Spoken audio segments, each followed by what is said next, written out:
Hello, everyone. We are live. Welcome to our forum today.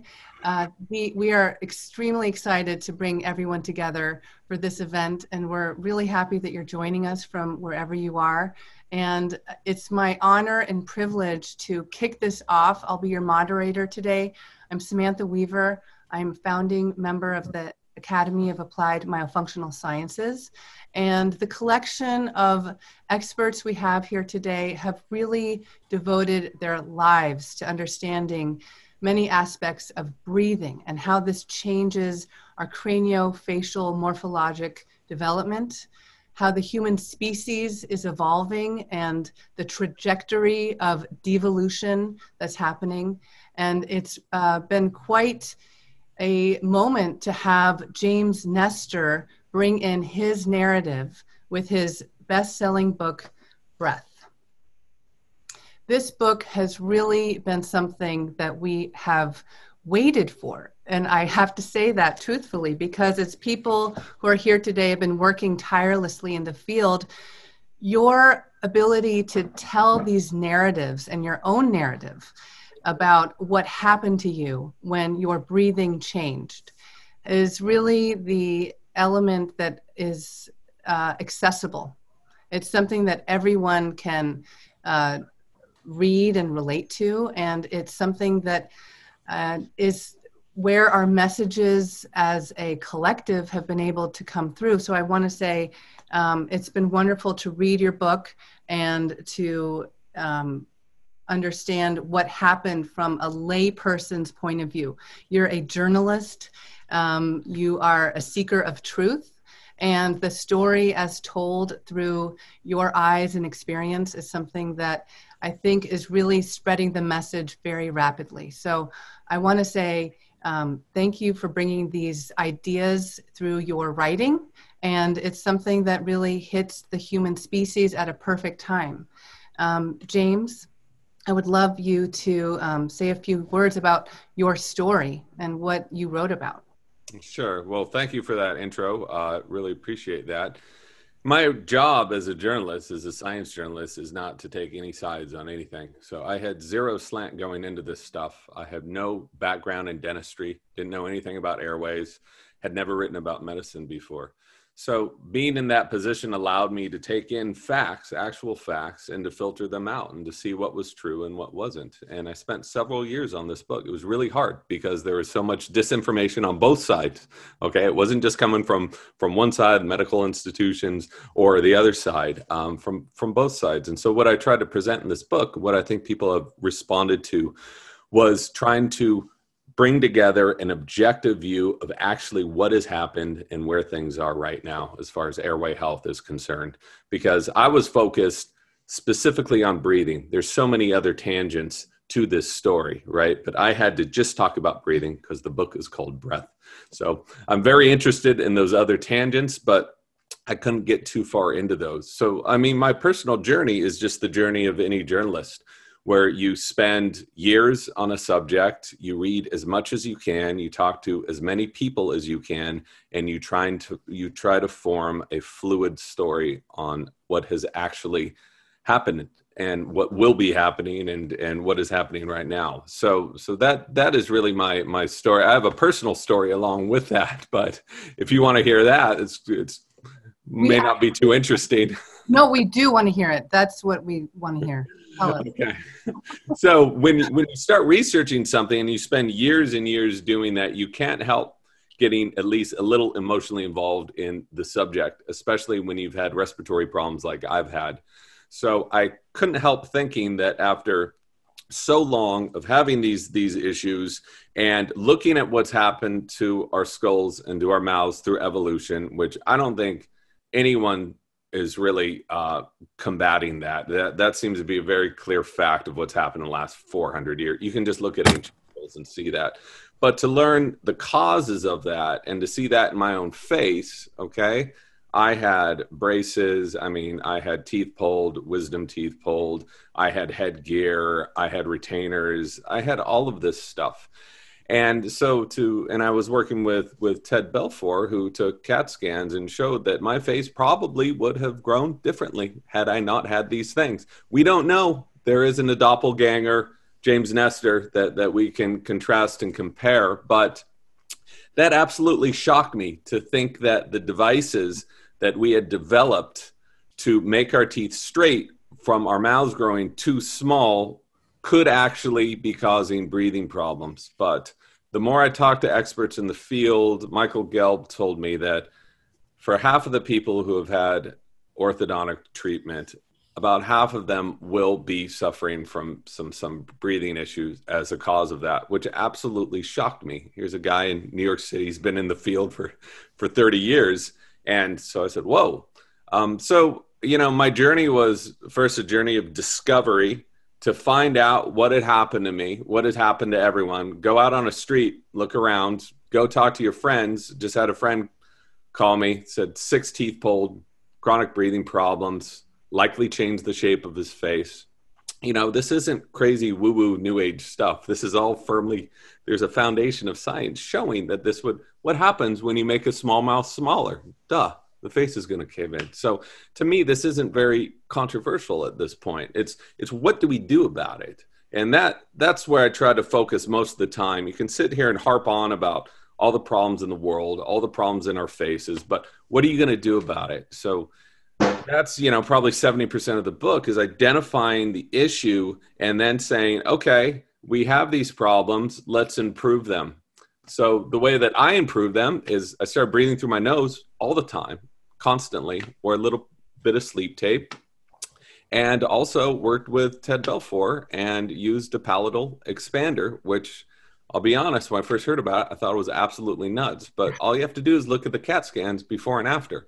What happens when you make a too small mouth a little larger? The airways are this is simple physics. And I showed it in my own body, and there's hundreds of case studies showing the exact same thing. William Hang has been doing this for 30, 40 years, Yeah. And he's got tons of case studies as well. So to me, I don't find this stuff very controversial at this time. I really don't. If someone actually spends time and looks at the science and talks to the experts in the field, look at the latest Stanford study that was just put out. I mean, really, really look at the facts here. Look at the book that Paul Ehrlich and Sandra Kahn put out a couple years ago, Stanford University Press, not quite a shoddy press in my opinion. So I think it's just, how do you construe this message? How do you get it out to people and reassure them that this is based on science and facts, not someone's opinion? Well, that is something that has been really challenging for our community because the narrative has been so, controlled by certain forces, and whether their interests are power structures, et cetera. Without going into that, I do want to bring in, what that is like. Bill Hang, you were on the other side of this equation for many years. And so tell us kind of where you went from that place and how this change in your thinking took place, because that's kind of what we're trying to understand for this community. If you're practicing and understanding, it is the science, but it wasn't really considered that way for many, many years. Bill? Yes, James has made great points here. And I was on the other side. I was trained traditionally, and I was the guy taking out the teeth, using the headgears and retracting like crazy, until almost 40 years ago when I realized this wasn't okay. So like John Mew, I've been paddling upstream for a long time in this. I have some slides I think I can share here, which will really give you a better idea of my thoughts at this point. So I'm going to do a screen share now. Yeah. What I'm thinking here is to identify the problem. That's what Mark wanted me to do. So we won't take too long at this, but Nestor's book has identified a pandemic that is literally worse than the COVID-19 that we've just ignored it for decades. And when you consider that it's associated with all chronic diseases, he's shown in the book how poor rest oral posture causes lack of forward facial growth, how this decreases the airways, and how you have sleep and breathing problems. And it's associated with all the chronic diseases, heart attack, stroke, diabetes, Parkinson's, everything. When you add up the morbidity and of all of those, it makes the COVID thing look like nothing. Not to minimize what COVID is, by the way.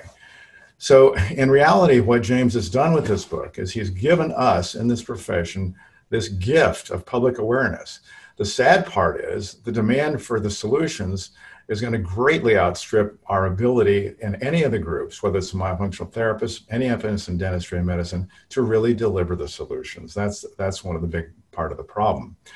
And in reality, when you look at it, how important it is to public health, it's really nothing less than a medical dental version of the Manhattan Project.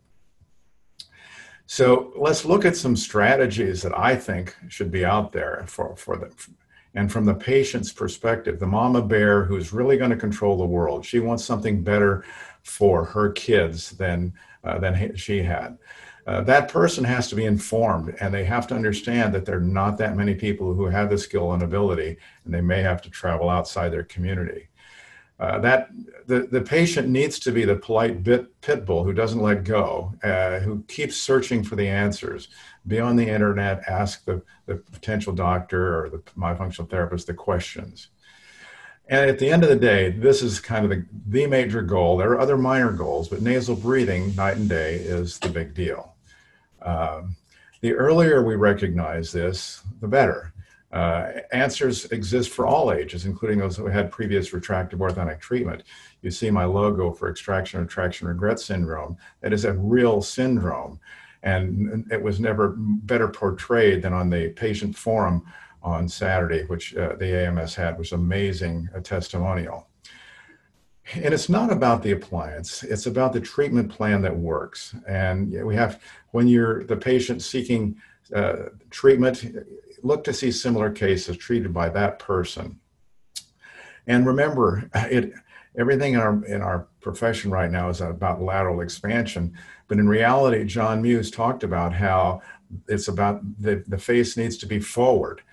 So I came up with this phrase, you can't expand your way out of an anterior posterior problem. It's both expansion and forward development, which are critical to have the success. Now, from the professional perspective, here we are, we need to have prenatal care. We understand that. Kevin Boyd will talk about that. Lactation consultants are essential. Breastfeeding is essential. And the whole concept of tethered oral tissues. I mean, the AMS group has really brought this to the forefront for everybody. There's a lot of controversy about it amongst many people, but you gotta understand it's a big deal. We must recognize at the earlier stage possible, and the myofunctional therapists are on the front lines. They are the most important group in this battle. We must get proper restoral posture right as soon as possible. Pediatricians, they're largely unaware, and our job is to educate them. The pediatric dentists are sadly almost completely unaware of the problem, but they also have to be in the front line of this effort. They're the logical ones. They're the ones with the behavioral skills to deal with the very young kids. There is a group of us, several of us on this right now, in an endeavor group called, that are seeking to raise awareness amongst pediatric dentists, general dentists, and orthodontists who are concerned to effectively treat under age 6. We see the brain damage which is done with sleep apnea in young kids. How can we allow kids to have brain damage and just ignore it? That we can't. When we get into the orthodontic profession, going up in age, we have to realize that straightening teeth in adolescence is too little and too late. And you just heard what James said about his own treatment. It's got to be different than what he had done. Retractive orthodontics must end. And that, I say, anyone who saw the patient forum on Saturday has to acknowledge that. We need to acknowledge the fact that in the refereed literature, there are at least 5 articles that I'm aware of, which shows that extraction, retraction can reduce the airway. You can't argue with it. We have to come to the grips with the fact that the straight teeth is not the goal, that it's about optimizing the airway. And along that path, many of the currently accepted treatment plans have to go away. They can't be kept around. We optimally must treat in the primary dentition, something that orthodontists, the last thing in the world they think of, but it's the first thing in the world they should be thinking of at this point.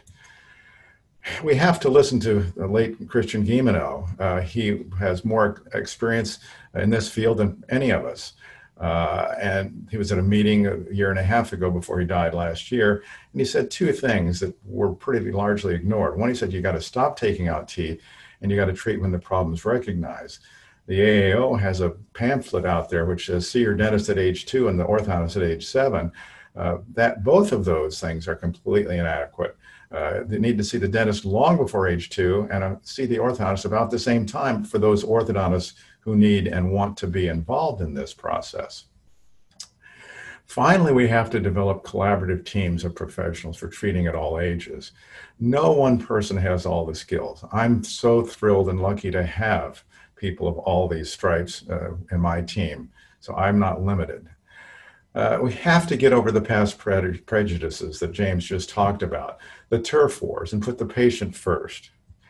And at the end of the day, we have to listen to a sage dentist who passed away earlier this year, who would say to any detractor who criticizes him over something, how can you be down on something you're not up on? You need to get up on all of this stuff. And in reality, you need to get on board to get out of the way. Collaboration cures, and that's a great marketing thing from the American Academy of Physiological Medicine and Dentistry. In reality, it's the thing that's going to help us all. So I hope these ideas are helpful and set a framework for some of the others here who come after me. But we're all privileged to be in this together, and we have to thank James Nestor for literally bringing this awareness for some of us who've been doing this for almost 40 years. It's like the greatest gift ever. And now that he's given it to us, what the heck are we going to do with it? That's the biggest problem. So I hope those thoughts were helpful, Samantha. And opportunity. You know, you talk a lot about these forces and the collection of people getting together, and the reason why this book is really being such a gift is that the public is getting the information now, and it's coming through somebody who's undergone these events and these treatments. Ted Belfor, I would love to pass it over to you. You're in James' book, and you were part of his treatment planning. It's through you that he was able to experience these other elements. So it's great to have you, Ted. Pleasure. Welcome. It's a pleasure to be here and to have this opportunity to present my case for epigenetic orthodontics. So I've actually been doing it for 20 years, and it's been a hobby for many years, but no longer, thanks to James. I have more patients than I know what to do with. But generally speaking, what happened was, so many years ago, is I discovered accidentally that by placing a unilateral bite block on the dental appliance and in effect replacing the missing hard food in our diet that James talks about, well, the U.S. Department of Agriculture right now says that 63% of our diet is processed food in the United States. Well, by simply placing a unilateral bite block on an appliance, I saw facial changes. And I didn't know how it was working, but I found a piece of literature written by a research doctor, Jeremy Mao, who's now the head of regenerative research at Columbia University. And what he did is he put a unilateral bite block on the back of a central incisor of an adult male rat, and then discovered craniofacial changes, just like I was doing. And in his conclusion was, and this was around 2002, 2003, that what we have done is upregulated or switched on genes for craniofacial development. So the point is, no gene ever turns itself on. One gene can turn another gene on. But if you change the oral environment in such a way to stimulate the body to turn on genes, we can get development at any age, growth, literal growth in the maxilla and in the midface, which affects the rest of the cranial bones through the suture system. And by the way, there's no such gene for asymmetry, but there are genes for symmetry. So when we switch genes on, we find asymmetrical faces where one side is aging more. When the genes are switched on, you get an amazing development because the body is in a self-correction mode. Any physiologic system is capable of self-correcting when stimulated correctly. So there was more to it than just a unilateral bite block. When Donald Enloe wrote his book so many years ago, The Essentials for Facial Growth, he noted that he was very much impressed by the periodontal ligament. By signaling the periodontal ligament, he understood that there was a red phone, a direct line of communication from the periodontal ligament to our DNA. How did he know that? Well, we all know that because the little tooth buds that we have when we're children travel through the bone perfectly, and then the teeth erupt in exactly the correct position where they're supposed to be in many cases and give us this children this beautiful smile. Well, it's the genes that construct and operate the body. So the periodontal ligament, which surrounded those tooth buds, was in communication with the DNA and vice versa. And therefore, the tooth buds moved to where they were supposed to be, where they were designed to go, and we erupt into a beautiful smile. So the appliance was designed to signal the periodontal ligament in the same way the tongue does when we swallow as a child. When we swallow as a child, we send a cyclical intermittent light force to the periodontal ligament every time we swallow. And by the way, Jeremy Mao, in 15 years of research, has been researching cyclical forces, and this supports everything we're talking about today. In other words, orthodontics is not cyclical force. Orthodontics is a continual force on teeth. And by the way, the concept of fixing the maxilla, which is two bones, is wrong. Bones are supposed to move.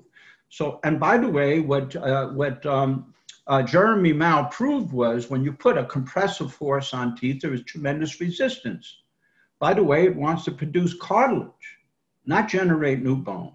So you have to break through that resistance before you actually generate new bone. And also his research has shown me how we generate new bone. We literally set up vibrations within the fluid in the bone, and then we provide the necessary torque on the bone, and guess what?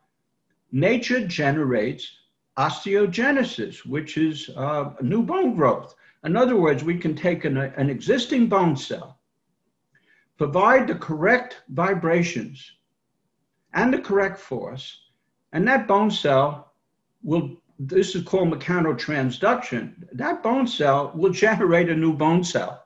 So we can get bone growth. And for James, I'm going to show within my video how we generated roughly 2,000 cubic millimeters of new bone that was confirmed by a branch of the Mayo Clinic, Analyze Direct, a branch of the Mayo Clinic, and it was confirmed from CBCT scans that were taken, three-dimensional cranial scans, and it's pure science.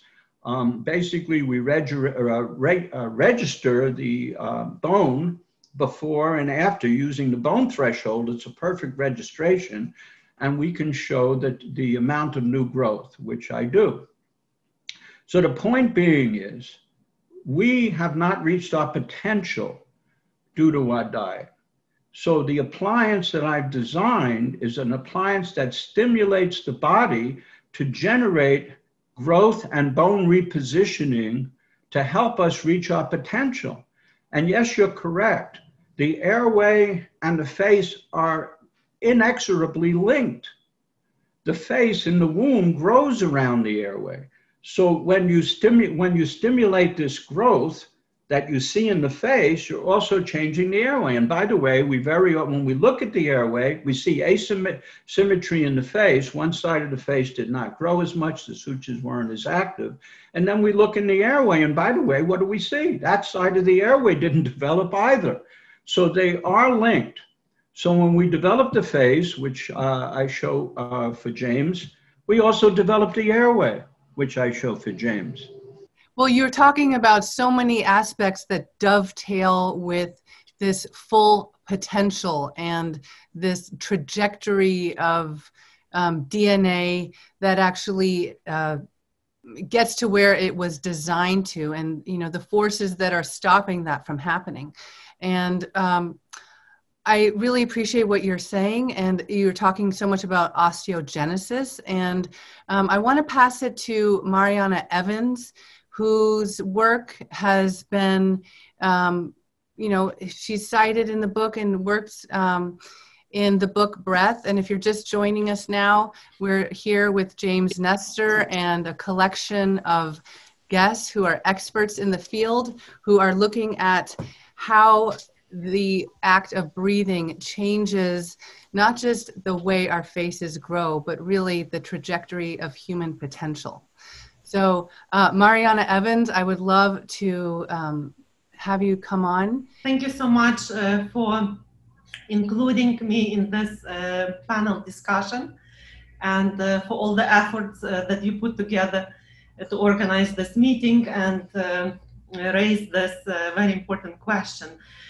So I am dual trained in orthodontics and periodontics, and to compare to everyone in this panel, I'm probably the kid on the block.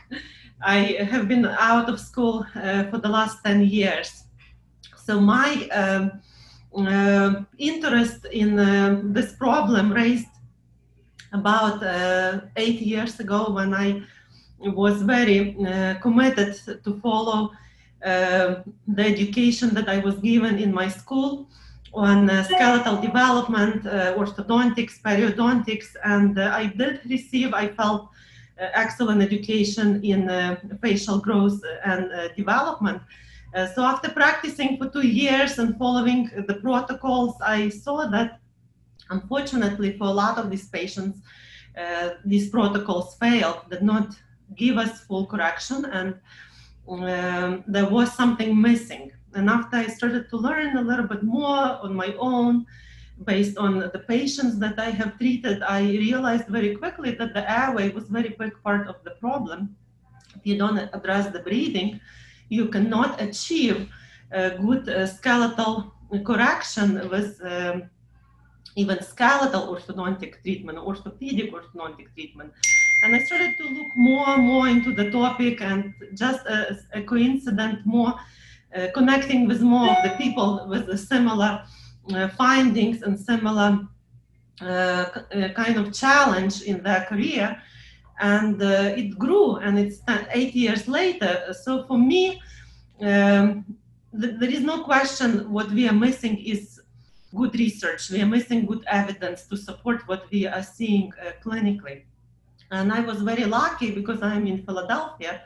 And in Philadelphia, we have this University of Pennsylvania Anthropology Museum, was one of the very largest, very diverse collection of pre-industrial human skulls, because the research has to start comparing pre-industrial health to what we have, to the health of the patients of today. So we took that collection of this specimen, and it's about 60 skulls that we selected, where we still were able to evaluate well the skeletal structures and the dentitions. We scanned them with today's 3D technology, and all of these skulls had wisdom teeth in full function with wear. So this is a very straight evidence that these teeth have erupted in these people in the past, and also were in occlusion, were in function. And we started to look at the skeletal structures.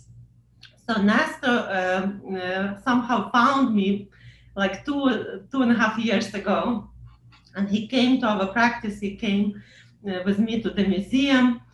He connected with Kevin Boyd, and he saw those skulls. The evidence that we have with this pre-industrial material is undisputable evidence that there is something different in the skeletal development than what we see in today's patients.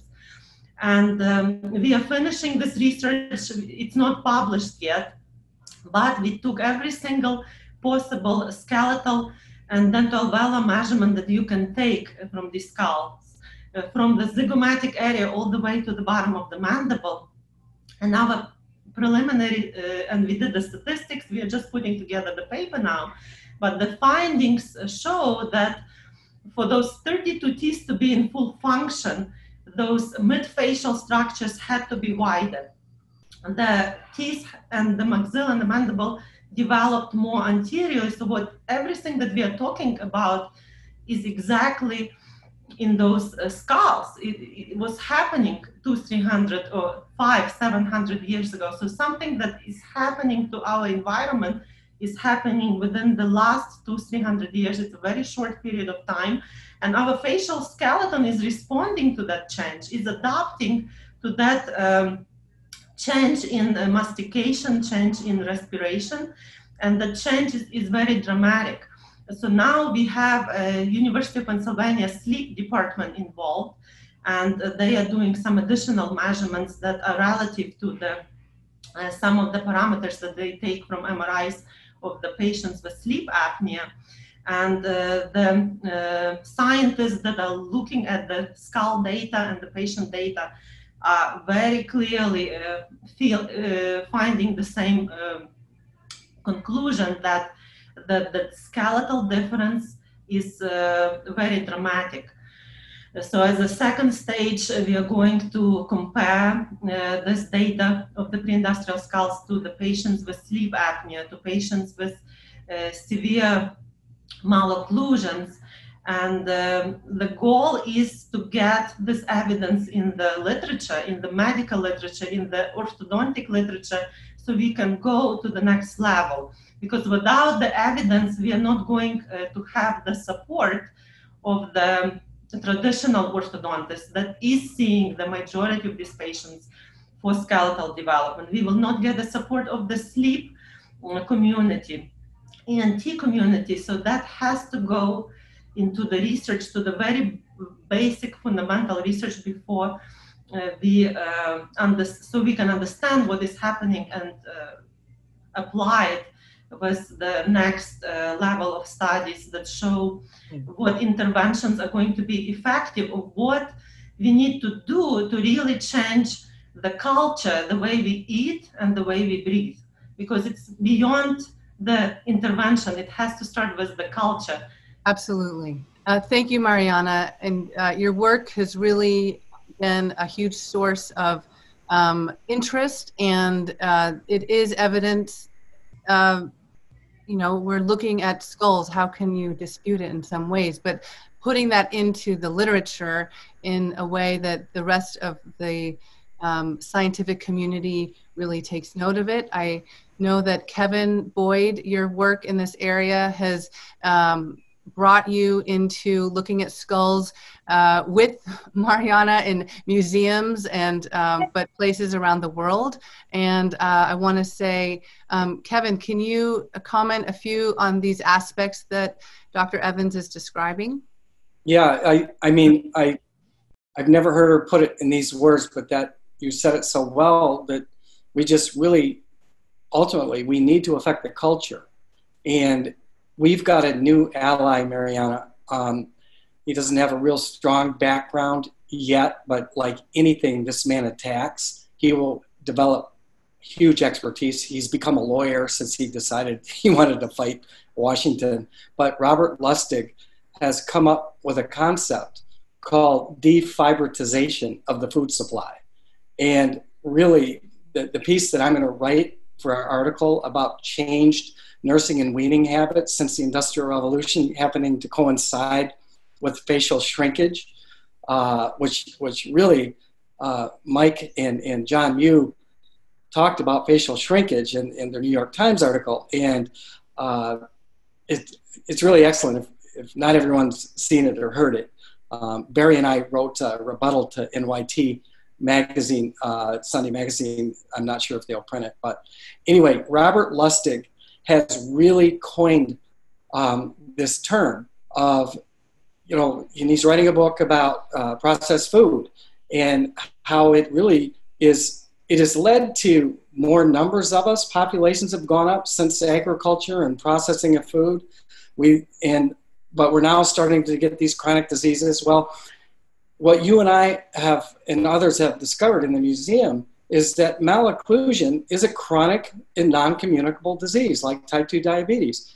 And Lustig, once he gets on board And we need to bring him to the museum in Philadelphia. He will be a pit bull. He really will. He will help this movement so much. So that's really all I have to say, is that there have been changed patterns of nursing, weaning, and then sustenance beyond weaning into adulthood. It's all changed. And I don't think we're ever going to get people to be eating, the way we ate over hundreds of thousands of years, right? But we must come up with creative solutions, and that's what we're doing. So thank you, Mariana. That was really good, what you brought up here. And, again, we're going back to how these messages are transmitted. Are we reaching a tipping point? And part of the messaging that is getting out into the world is how the public hears about it. It's part of why we're doing these panels, but also somebody who has been doing this in recent years to really get these messages out there is John Mew and Mike Mew. And Mike, I would love to introduce you and kind of what you are doing and your background and how you perceive the messaging about who is controlling the narrative and who's receiving it. Mike, welcome. Thank you very much. Thank you very much for inviting me and to be amongst such prestigious colleagues. I have tried to spread awareness, an awareness that we need open discussion and debate. My objective has been to have a debate on the etiology of malocclusion. Simply say, we need to gain a general acknowledgement within our profession as to why teeth are crooked. Because, as I frequently say, we've got all these wonderful gadgets that we've gained, and these have been developed through the scientific process. And unfortunately, there is quite a few professions, not just orthodontics, but I think a few associated professions, many professions such as, ENT, otolaryngology, and many of the associated professions with the head that have made the assumption, as has the general population, that the way your face grows is largely genetically determined. And that's really the glue that holds us all together. It's this, the chicken or the egg, what is the cause of the underlying problem? Because medicine's supposed to be about treating the causes and then engaging in this scientific process. And unfortunately, my speciality, I believe, has fallen into the comfortable place of just writing things off as genetic, because it's easy to do this rather than look deeper. And of course, we were talking about lifestyle changes earlier on. People don't want to change. They want someone to fix them.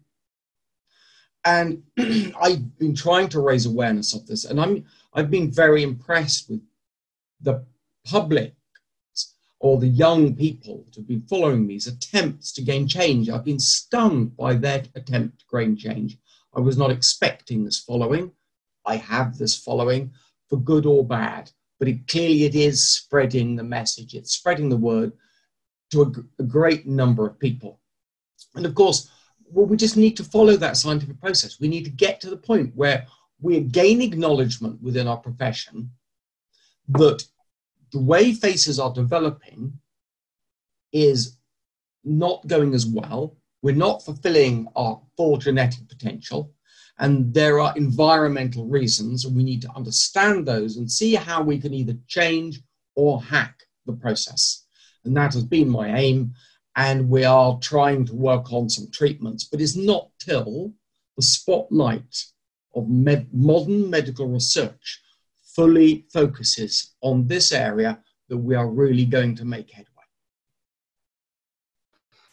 Do you feel that, you kind of short-circuited this narrative by really going into the public and just telling them. And that's, you have this massive following, and you're talking about, you know, millions of followers who have decided that they understand this because it's happened to them. This is there's a stickiness factor in the message. And so, you know, it feels like the public, and again, we're here, we're talking about the book Breath, the New Science of a Lost Art.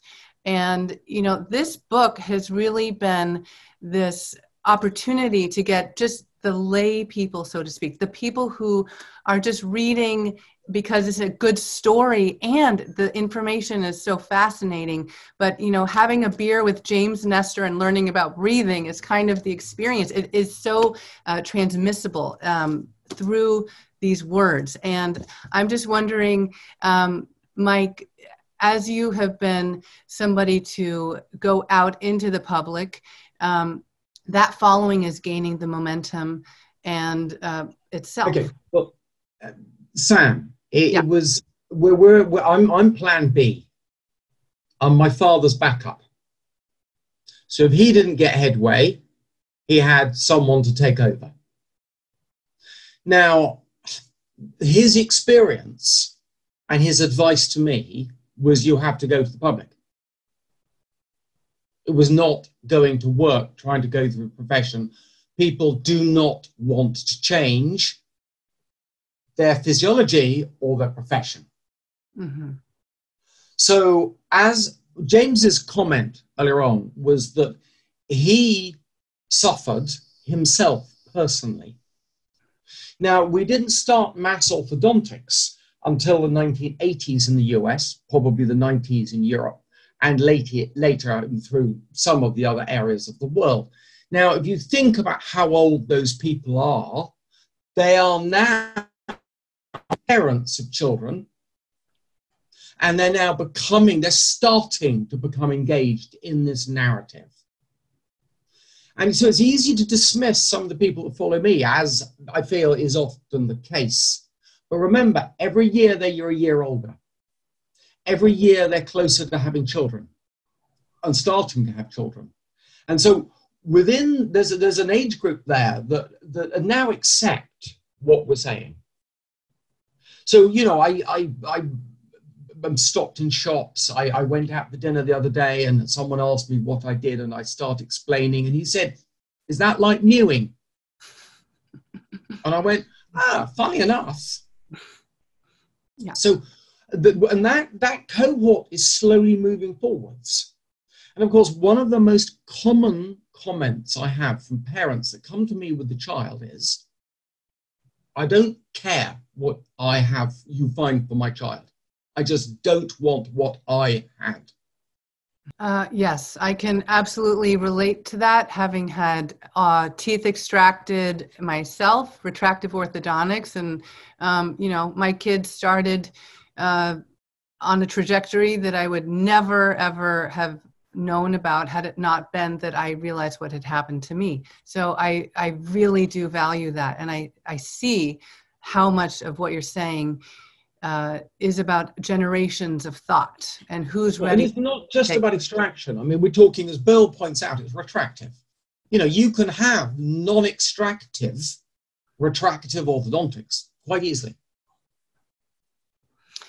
I would like to introduce your father, John Mew, who is, you know, he's been profiled recently in the New York Times, but before that, he had a staggeringly innovative career in this area, and somebody who has always gone after the questions and the questions driving experimentation. I had the pleasure of speaking with you and learning about your experiments as a child and how you just were curious about how things worked. And John Mew, it's a pleasure to have you here. You are in many ways a reason why people have gone into this field, and thank you for being here. John. Thank you, Samantha. You can hear now. Yes.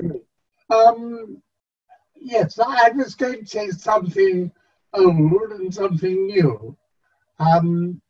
when I was about 4 or 5 years old, I've got pictures of myself, and I had a lovely round face and kept my mouth shut all the time. I don't remember the time, but about then, I started leaving my mouth open. And I've got other pictures with myself with my mouth very wide open, 8, maybe 10 millimeters. What I do remember is that from that period, I had a long series of middle ear infections.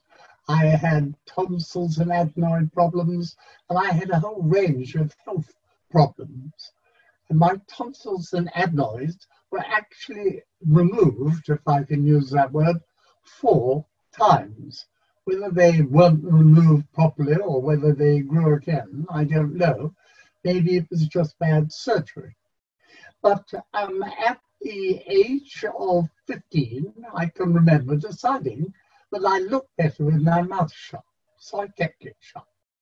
Now, that produced a quite incredible change, because until then, I'd had to go to my ear, nose and throat surgeon every 2 or 3 months. I had polyps removed, I had tonsils and adenoids removed, I had my ears syringed and plugged, I had middle ear infection time and time again. But almost from the day I decided to keep my mouth shut, I never, ever had the same problem again. It was so dramatic that my ear, nose and throat surgeon, as I say, I used to see every 2, 3 months. I started breathing through my nose. I didn't need to see him again for more than 10 years. That is how dramatic the change was. Now, I will switch now to the modern. And I think a lot of people I'm talking here about airway obstruction. A lot of people are very unsure about what it is, how to define it, and certainly how to cure it. A lot of people don't even know what causes it. I think most of you would agree it's the result of distal placement of both the maxilla and mandible. In other words, if the face is back, you're likely to have sleep apnea. You can measure that quite simply by the indicator line, which I'm sure you're all familiar with. But when it comes to assessing the airway space, I find a myriad of different explanations. And what I see in particular is people trying to measure them with X-rays. I think that is singularly useless. When you actually look at the airway, what is it? There are 2 different bits of the airway. There's the nasal airway, and that gets blocked in children, certainly by both the nose and the tonsils and adenoids. You can clear it really quite easily by expanding the maxilla. I mean, there's just so much clear research there. It will always open the airway and always enable any child to breathe through their nose. Perhaps I'm going slightly over the mark now, but I would certainly say in 99% of cases. Now, that said, you still have obstruction in the pharyngeal airway. This tends to occur later in life, and this is the result of the distalization of the maxilla and mandible. The whole face is squashed in, and that particularly affects people in their older age, particularly if they're overweight, but even more particularly if they breathe through their mouth. Now, I've been looking at this for so long that it's become obvious to me that the airway is not a rigid structure like the nose, it's collapsible. And when you analyze it, it is merely the position of the posterior part of the tongue. That is all that controls the size of the airway. If you move the posterior part of your tongue forward, you will open your airway. If you move it back, you will close it. That is what the job of the tongue is. The tongue is really a big valve which opens or shuts the nose, the mouth, or the trachea. That's its job. It has other jobs, one of which is to enable you to swallow by putting the tongue on the palate and sucking. When you do that, the whole of your tongue moves up and the airway opens quite wide. In fact, I tell people who have airway problems, and Barry, you might be interested in this, that all they have to do is make sure they keep their tongue on their palate, because if you do that, it will hold the airway open. The back of the tongue moves forward and up.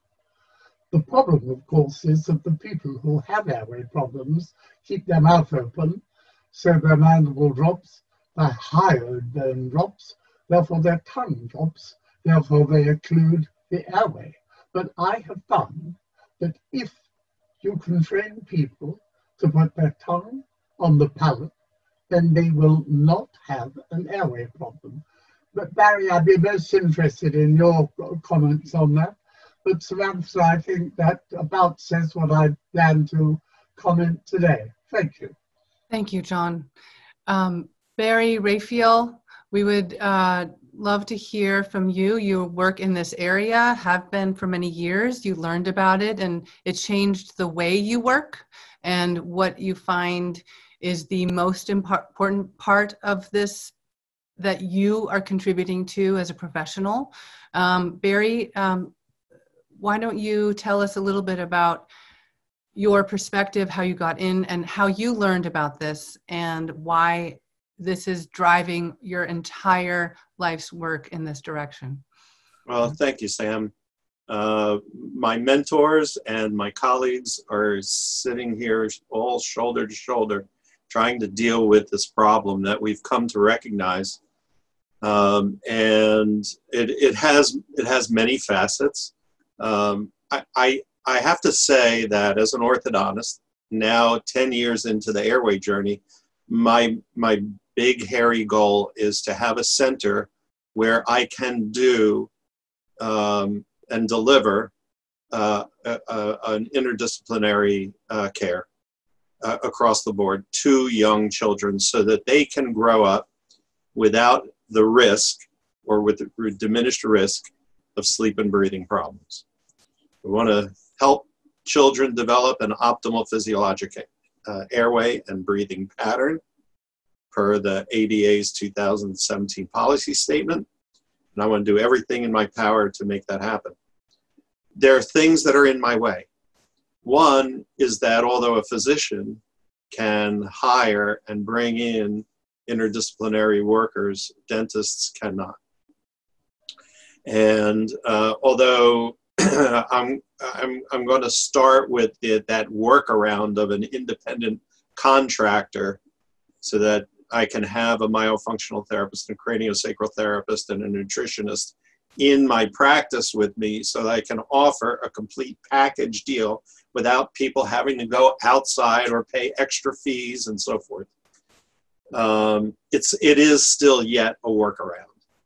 And some of the obstacles are not only the cultural beliefs about what orthodontists do, and they're also part of the regulations, our societal regulations of professionals that don't allow me to actually do that. I want to see myofunctional therapy as a regulated profession. And I know many myofunctional therapists have been at this for years and years and years, and still it's not happening. I want to see postural or craniosacral work become a regulated profession. And I want to see the social change so that we can all work together. So that's a big challenge that doesn't happen all at once, and it's going to take some time for us to make that happen. The second thing, though, that I want to talk about is that we have to be better at measuring what we do. We have three major domains that we have to work with. We have anatomy, which is probably the easiest one to measure. whether it's hard tissue or soft tissue, there are ways that we can look at that. And I'd love us to see, to see us take advantage of more of the new technologies, not only cone beam, which has been tremendously helpful for us to be able to see the airway from the tip of the nose to the bottom of the throat. But so other new technologies in photography and videography and sonography, where we're going to be able to look at the body in different ways. Secondly, we have to look at function, and this becomes a little bit harder to measure. The questions that I have about function are, how do we measure optimal breathing? Do we use baseline end tidal CO2 as a surrogate for good breathing? Do we use a breath hold? Do we measure breathing rate? Do we measure breathing mechanics? How do we measure optimal sleep, especially that pre-OSA condition that so many people have that create flow limitation and sleep fragmentation, intermittent hypoxia and collapsibility of the airway? How do we measure that and make that a standard for treatment? How do we look at nutrition? Now we know about gut health and generalized inflammation and toxicity problems and all that. How do we bring that into the overall health picture, and what do we measure? How do we measure posture? How do we measure, slouching in the beginning, and how do we measure changes that we can make? How do we measure oral muscle function? What the things that myofunctional therapy is concentrating on. How do we measure cranial health and flexibility of sutures and expandability and growth and lack of fascial restrictions? How do we bring that into the picture? And then finally is the behavior piece, which is so often overlooked. And, I both agree and disagree with Mike on this behavior thing. No, people do not want to change if they do not want to change. But people can want to change, and we've seen it. How many people right now on this this webinar used to smoke? I mean, very few of us smoke cigarettes anymore, and that was a major shift in a cultural way of thinking and behaving. And we could talk about why we made that shift, but that why could be the same why where we start paying attention to breathing and sleep and nutrition and posture and cranial health and oral muscle dysfunction. If people want it, they're going to come get it. That's why they're inundating you, Mike. So we also have to look at quality of life measures and patient-centered outcomes. Measuring intermolar width or reduction of the indicator line is all well and good. And they're good landmarks to use, and they're good for goal setting and all that. But what is it that the patients want? And how do we measure that? How do we measure quality of life measures and patient-centered outcomes? And I think if we do that in a way that physicians will understand and medicine will understand, and then also in a way, it could be the same way or different ways, that the public will understand, then I think we can really start breaking through. So I'm very excited about what's going on with the Pediatric Orthodontic Society. I really think that if we set some of these things as goals for our work, that over time we'll start making big progress and change the cultural beliefs around growth and development. Thank you so much, Barry. For those of you who were not able to tune in, we are discussing aspects within the book Breath. We have James Nestor and a panel of experts who have been working in the field of craniofacial, respiratory, morphologic growth and development through orthodontics, through breathing, and through therapy. And how do we change the human race and this trajectory that we have found ourselves, where so many of our basic primitive reflexes, even the way we grow, has been impacted by modern life and society. And this is really discussed in the book Breath through James Nestor's personal story. And the people he describes in this book that he connected with are here today on our panel. I would love to have Patrick McEwen, whose field of looking at breathing has spanned decades, and who is a trainer, educator, and who has his own personal story.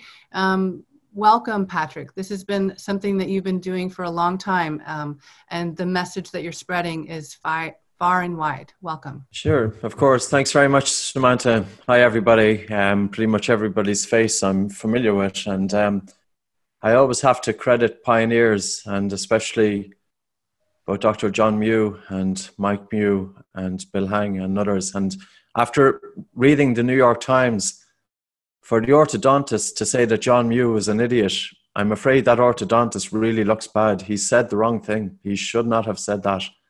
That was the worst thing possibly he could say. My take on this is change is not going to happen. I'm going to be realistic. And it's not going to happen until either people make more money out of it or lose money. And that's where it's resting. If you think of a doctor in an industry, that doctor is making sufficient income doing what he is doing. He has no reason to change. Now, if that doctor thought that he can make more money doing it a different way, he will do it. Or if that doctor thought he was going to lose money by getting sued, he would change his ways. It's likewise with the dental industry. I'm a lay person here looking in. I'm the least educated of all of you guys. You are the most intelligent individuals having, you've got medical degrees. But there is nothing intelligent about how the industry has progressed, because the industry has not progressed. This information is not new. This has been around, you all know this, since 1909. And it is money that is going to be the driver. So I think there has to be a business model put into place here. And the business model is, if you improve your service and offer these outcomes, you will develop a better business model. You make more money out of it. You provide your patients with a better successful outcome. I think there has to be thinking about those lines. And the other thing we have to realize that in the treatment of obstructive sleep apnea, it's not working.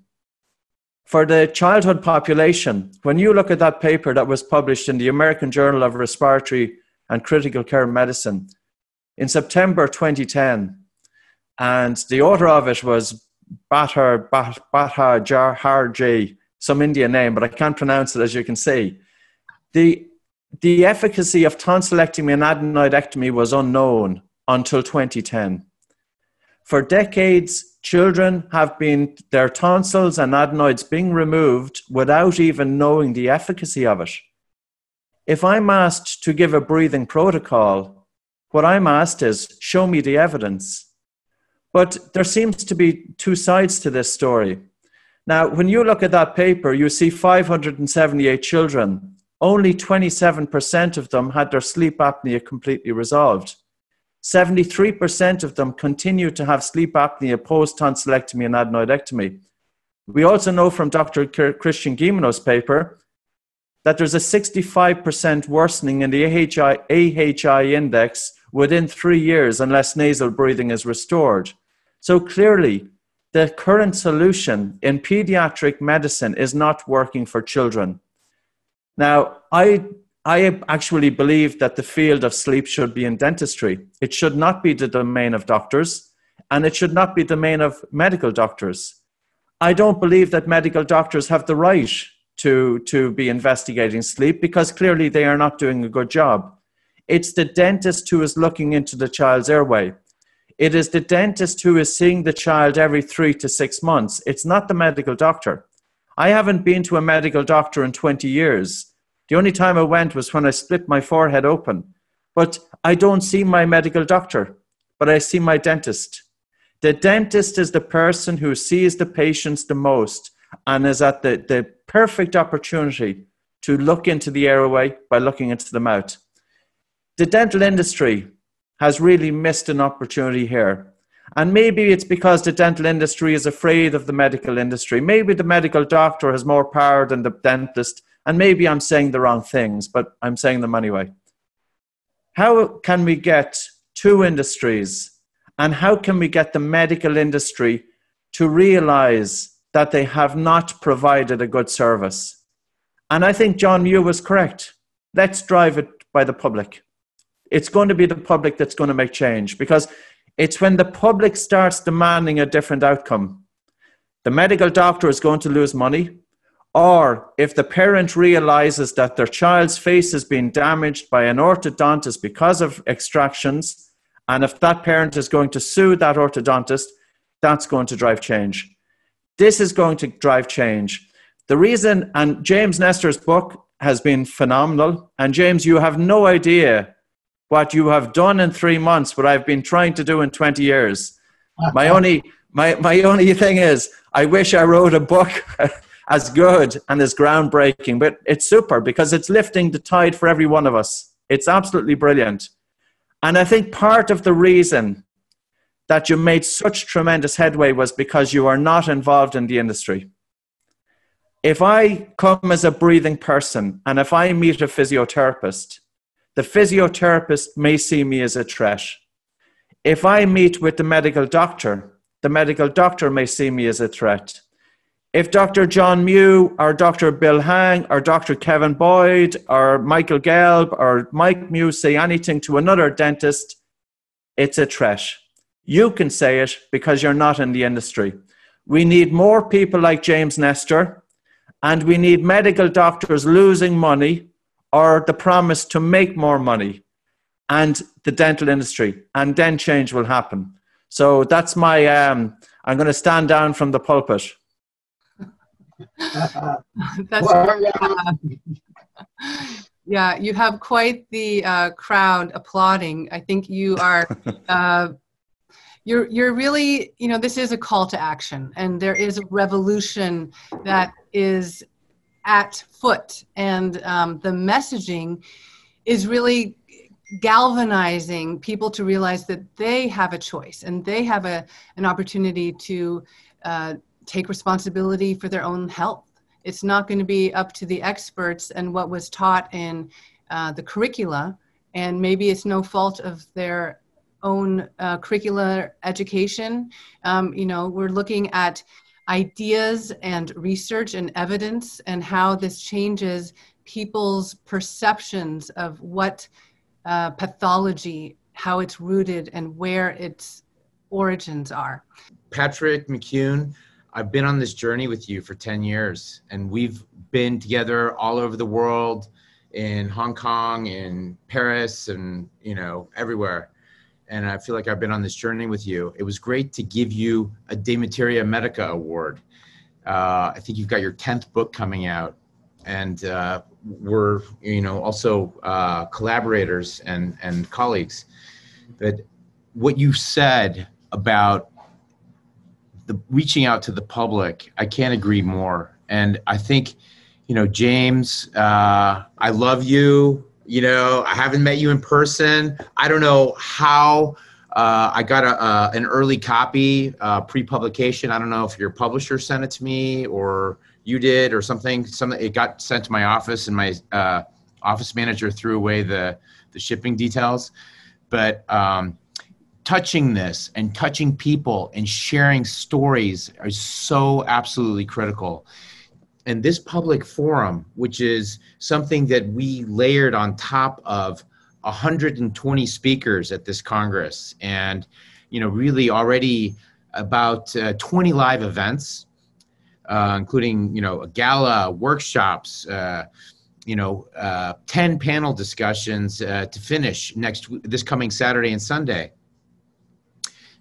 We've got enough on our plates already to manage. But there's such a sense of urgency amongst this community, amongst leaders, amongst people who are following us around the world. You know, I've had major foundations approach me in the last week, the last 2 weeks, to say, we want to get engaged with what you're doing here.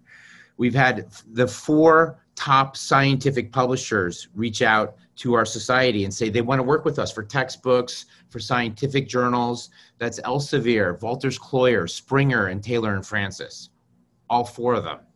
So we've got this article that came out last weekend about John Mew and Mike Mew, in the New York Times Magazine.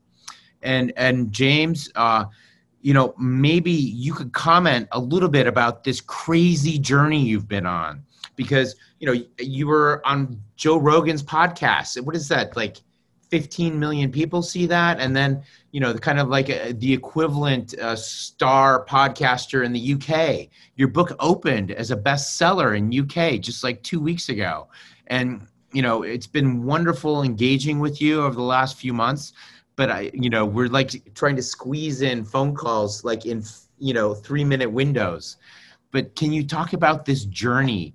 Because it's really like you're a race car driver going on this circuit, and you're just like hugging that corner, looking to keep that edge and keep it going. And I have such great admiration for your drive and your care and your passion. Well, thank you for that. But I have to say, I had the easy job here. And I really mean that, because my job is to go out to interview people and look at data that had been accumulated over decades and decades and look at science. I'm not on the front lines here. I'm not dealing directly with patients. I'm not dealing with resistance from other colleagues in the industry. So I very much appreciate everything everyone is saying. And it's really touching to me, because this book was not an easy book to wrangle. It was the hardest thing I've ever had to do. But when I look at the actual research, the actual work that people have put into this, and to a large extent, the resistance, even though there is a firm foundation of science behind all of this stuff.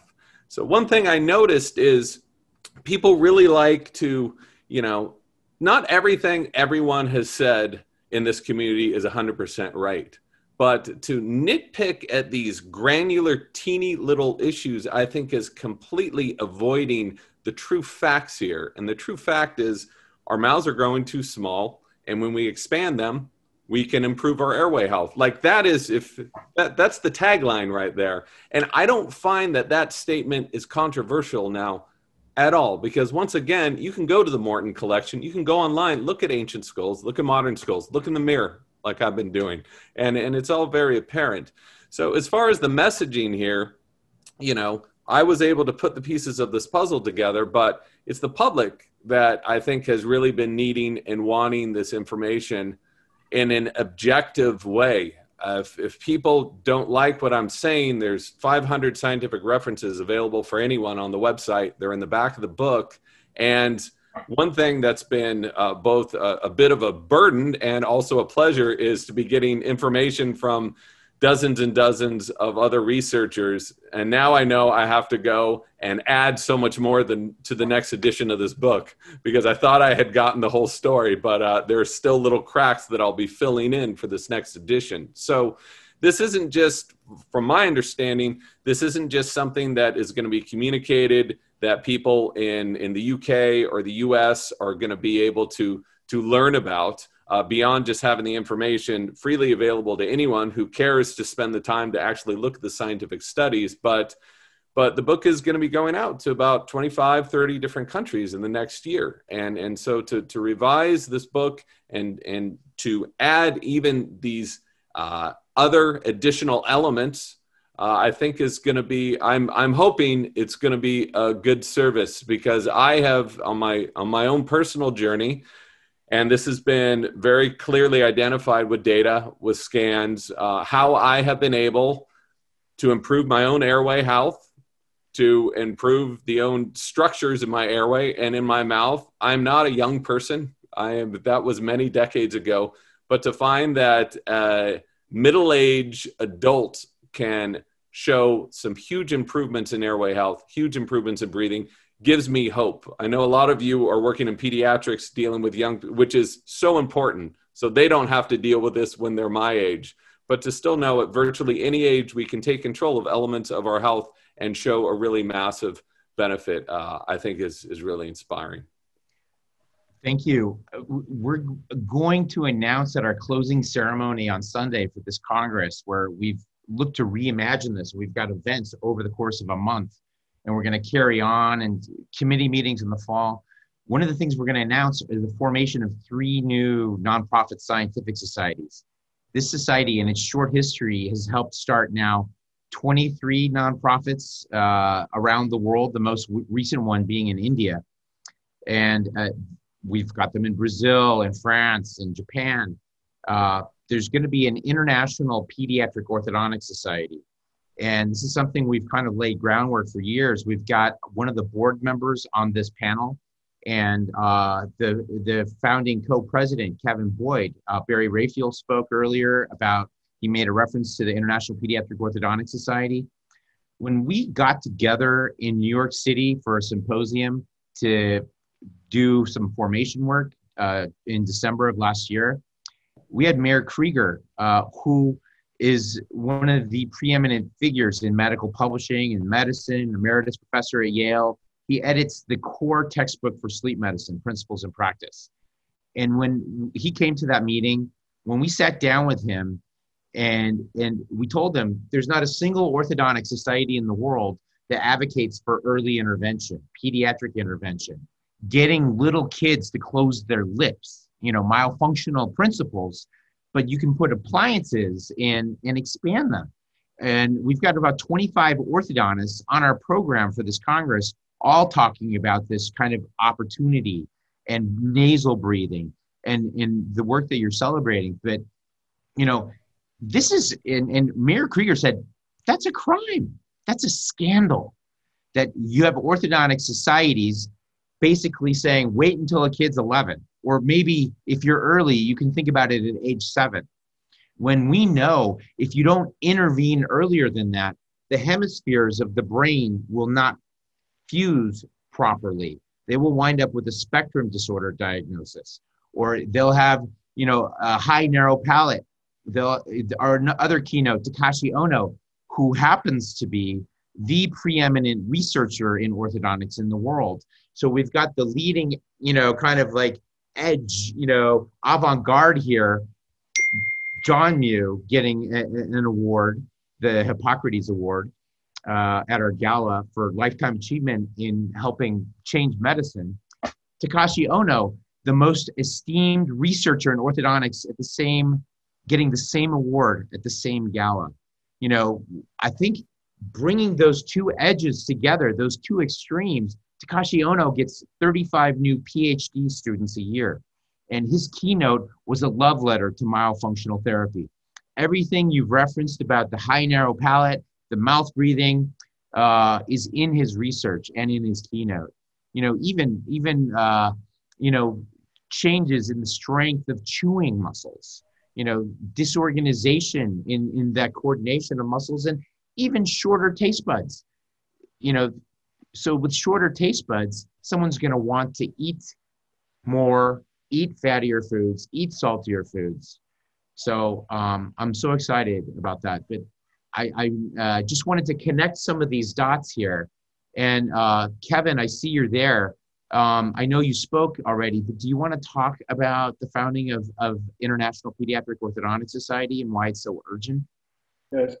I think it's real important to pay homage to not only Patrick Fellis, but to John Mew, who really, and Bill Hang, Bill, you wouldn't have influenced so many of us had he not influenced you.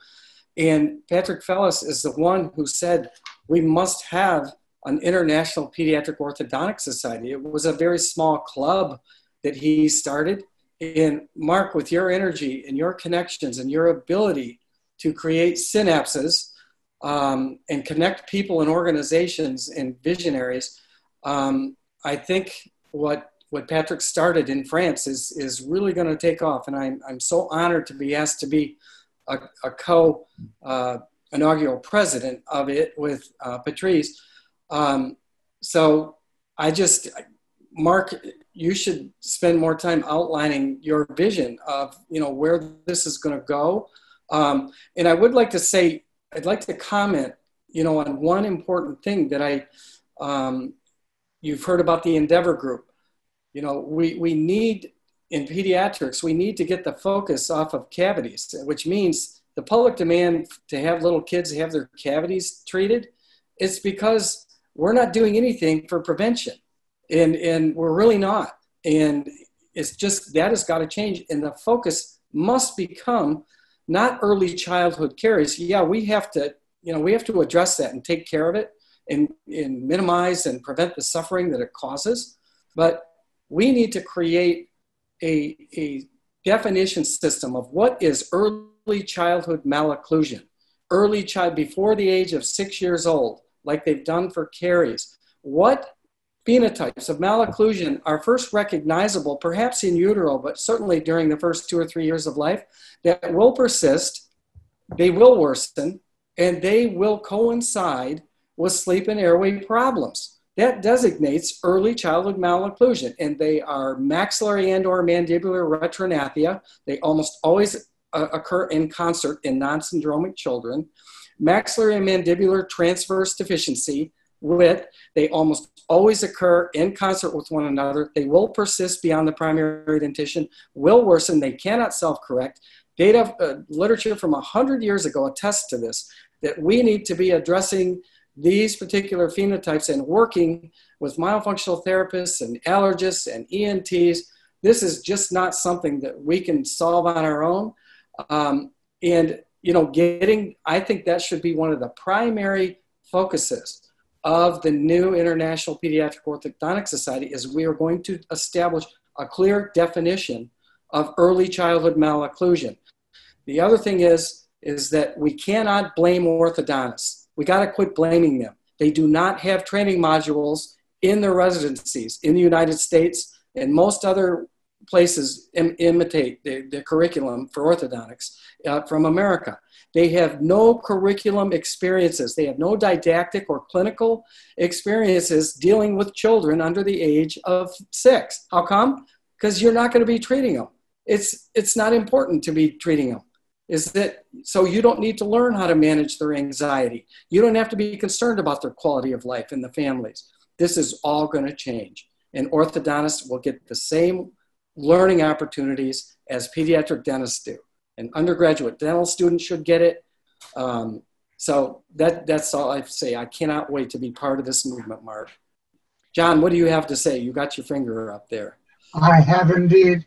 I just wanted to support what Kevin was saying, but to add that the indicator line is a very accurate measure and can be used at the age of 3. If a child's indicator line is increased at 3 years old, their face is not going forward. And I should add that forward growth is far more important than expansion. Everybody talks about the importance of expansion, but that is far less important than getting the face to grow forward, both for the airway, as well as the dentition, and of course the face. John, so not everybody actually knows what the indicator line is. We do have public watching this. Can you explain that? Is there anyone here? Perhaps James, do you know what the indicator line is? Well, perhaps I should explain. It's a very, very simple measurement. You measure from the tip of the nose to the edge of the upper front teeth. It's called the indicator line. I created it about over 20 years ago. It's now used halfway around the world. But Samantha, you're right. Not everybody knows of it. People think of it just as measuring the nose. But actually the nose is attached to the forehead.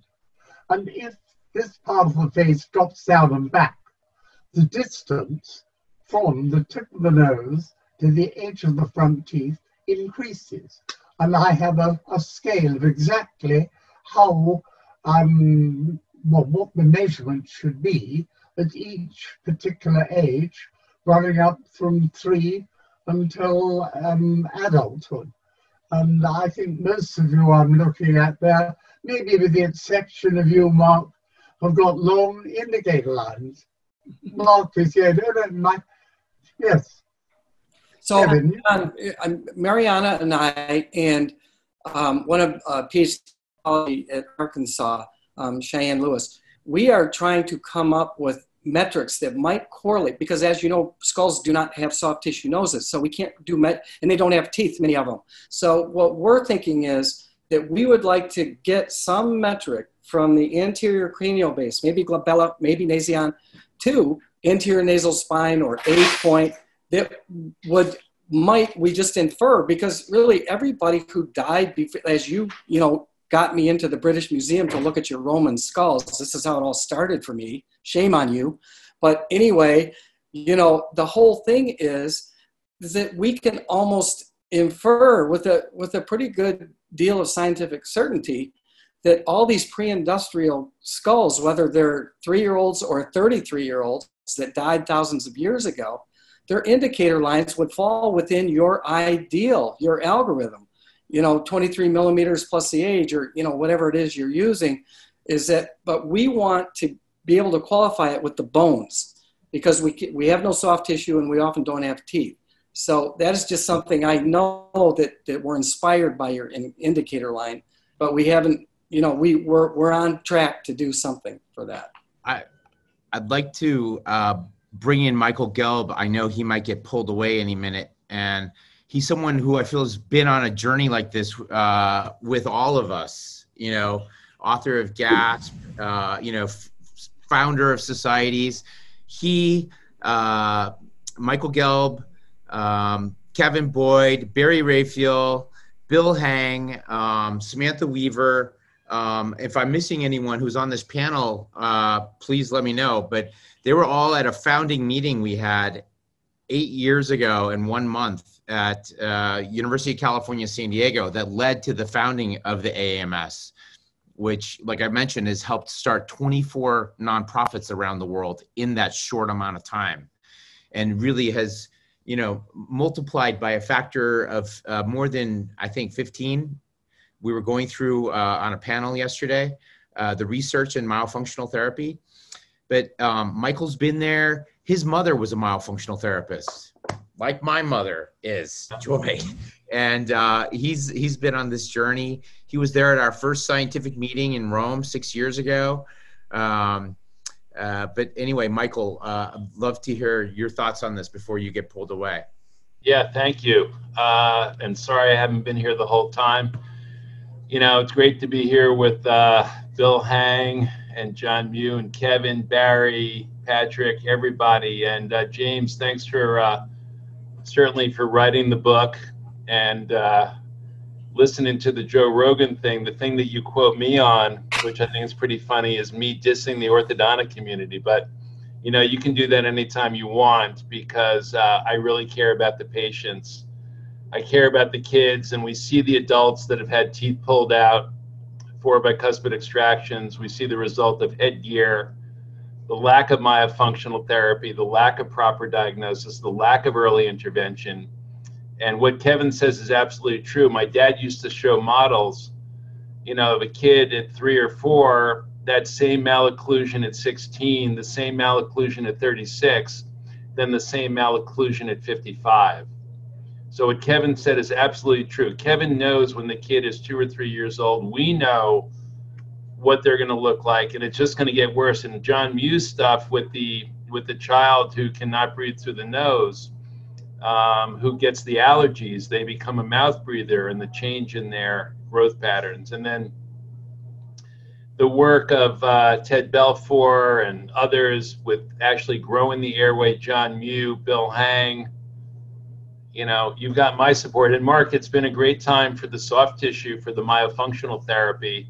And I think it's pretty clear that without the scaffolding, without the tongue in the right position, John Mew talks about rest oral posture, the proper posture of the jaws, the proper tone and muscle function, the orthodontic changes we make are not going to hold. So I think everything's come together pretty well. I'd say we still have an uphill road, and that's why you're doing what you're doing, Mark. And I give you guys a lot of credit for putting this out there. And of course, you know, we're all trying to do the same thing. I see Barry there with his headset on. Barry, you look pretty good. So that's it. I really, we owe a debt of gratitude to James Nestor, and I keep giving your book out. I just gave your book. I'm probably a pretty good supplier of your books around the New York area. I've sent them to all my referring doctors, and I think it's a great validation from you as a journalist who was really not biased that you came to these conclusions on your own. So I give you a lot of credit, and thank you for writing the book. Yeah, the book has actually, it caught the attention of my mother, who finally wanted to ask me if I knew how important it was to nasal breathe. After working in the field for about 12 years and getting people to learn how to breathe through their nose, your book, James, actually has rippled in and everyone's listening. So that is the effect and power of a personal narrative and a story that's compelling. And you did it and worked with your own body. So it's a personal story. And Mark, you wanted to say something? Yeah, I think, you know, one of the things that I wanted to put out there, and, you know, we have a list of questions, you know, that I hope everyone will revisit. And this is part of an ongoing discussion. I know we're so intertwined with our missions and visions and collaboration, but something that we undertook, you know, somehow Samantha and myself had some experience in film and television production in the past, and we brought some of those experiences to bear to help tell our stories here this month.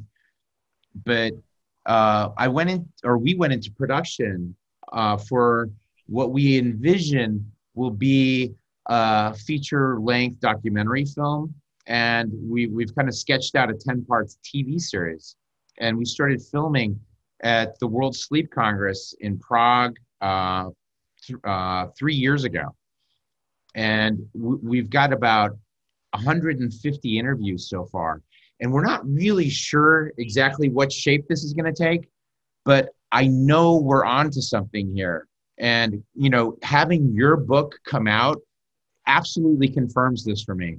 You know, our consumption of media has changed. You know, we're on a virtual Congress. You know, we have people from time zones all over the world. There are 1,000 people in this Congress, and many, many, many more thousand will see this forum that we're going to be pushing out to the public.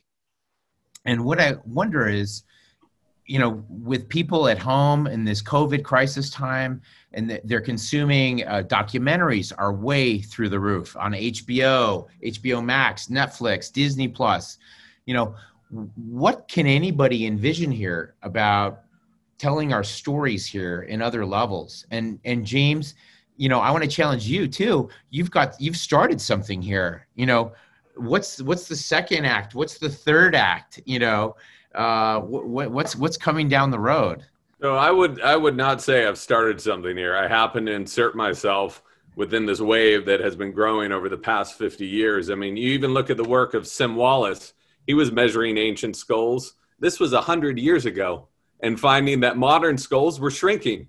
And he said that no one was really denying that. So thank you very much for that. I appreciate it. But, you know, as my job here is to go out in the field and talk to everyone. And it just seems like this thing has been building. And maybe we are at a tipping point right now. So other media is, I think, would be a huge help. I think that breathing is a very easy thing to measure. So if you can measure something, you can really study to see whether or not it's working for you. You can measure your airway. You can measure your health before and after. So this isn't something like you have to go on a keto diet for 4 months. It's even a few minutes of breathing can really change your body in some significant ways. Imagine what breathing correctly for a few weeks or a few months would do. And we're just starting to see that right now. So I think a mini-series would be great. We're in talks right. Maybe I shouldn't be talking about this, but we're in talks right now to do something based on breath as well. And to once people actually see these ancient skulls, even if they don't want to spend the time to look them up online or look them up in books, it all becomes so clear. It's not this huge jump in logic to see how a wider airway would allow you to breathe better. And if you're breathing better 20,000 times a day, how your health would improve. That to me is a very, very simple statement. And we've all seen it. I've seen it in my own body. You see it in your patients every day. And I think that the more that people realize this and see it, the more they're going to be convinced of this very simple truth. I want to take a moment just to say thank you to our panelists. We are here today, springboarding off of the book Breath, James Nestor's book. He's here with us today. And as he said, he didn't start the movement. He is just spreading the message. And if you are just joining us or you have tuned in, we have been with John Mew, Kevin Boyd, Bill Hang, Mike Mew, Patrick McEwen, Barry Rayfield, Ted Belfor, Mariana Evans. And what we are trying to do is to engage the public. And a lot of people out there are not clinicians. They are people who are hearing this, and it's backing up their own experience, which is a very, heartfelt, real reality. And, if there's anyone who wants to say something as we close here, please let me know. But we are going to sign off soon because we also have a workshop that will be given by Patrick McEwen. And his workshop is going to look at how breathing affects our facial development, the 3 dimensions of breathing, the phenotypes of sleep apnea, and also breathing in the time of COVID, and how this is posing other issues around oxygenation and delivery. And that will be given. We've had some Zoom issues today with the broadcast. So we are quickly figuring out how to get the public involved, and we're going to be posting a Zoom link for you to participate in the workshop with Patrick McEwen. We have a capacity of 1,000, so we really do want as many people to come in. He will be giving this workshop and interacting. It'll be live. It goes live we'll start that at 11 o'clock Pacific Daylight Time. And so that's in about 22 minutes. But if there's anyone who would like to say a few words, please let me know. It's been a true honor and a privilege to have all of you together.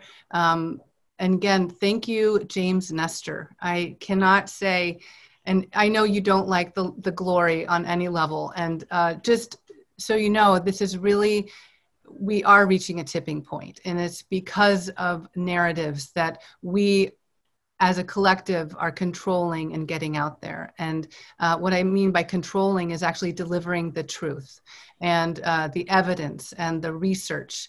And this is a very powerful opportunity for people to understand what has been going on in the millennia, and how breathing is affected and how our health has been impacted. So this is a function of this scientific society, the AMS. And it's been such an incredible journey bringing all these people together.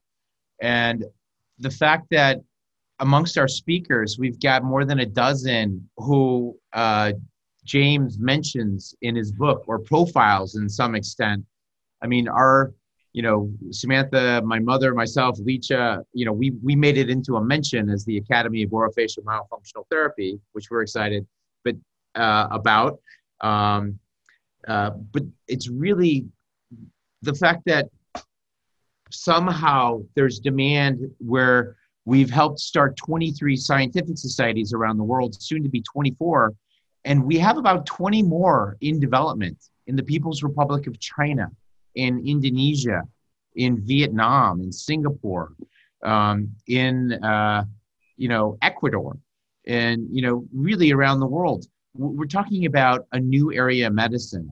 Yesterday, we had a panel discussion where the World Sleep Society invited us in a public forum to be partners for our next Congress, formally engaged with them.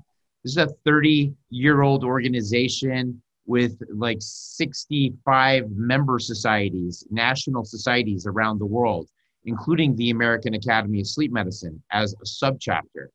So when, we're talking about founding an International Pediatric Orthodontic Society and telling stories that matter and going to the public, there's so much we have yet to do.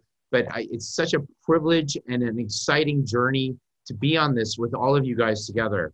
And I can't wait to tell more stories and celebrate, how we might be able to look back, 3 years from now and see how far we've come in helping people. One thing, three things actually, but one thing with the Pediatric Orthodontic Society. Change will not happen with orthodontists, pediatric dentists, general dentists, hygienists. We have got to get myofunctional therapy into the dental curriculum and elsewhere. We have to get sleep and airway hygiene in, assessment, treatment, everything into the dental curriculum. We have to get child development and behavior guidance modules like pediatric dentists have into the dental curriculum. The only way that will happen is by creating data, getting data that's already there, because there's lots of it, and creating more data. And also we need a liaison to the American Dental Association, and that is Stephen Carstensen. I think he has somehow got to be made some sort of board, advisory board or a liaison with the American Dental Association for the, International Pediatric Orthodontic Society, because he does know the pathway to change, and he's very diplomatic. So that's all I have to say. I think we're off to a great start. Thank you very much. Thank you, everyone. It's been a pleasure. We have a lot of work to do, and I have no doubt with this collective, we have initiated and continued the wave of how to get things done. So thank you again, and we're going to sign off here. And everyone, see you at the next. Bye-bye.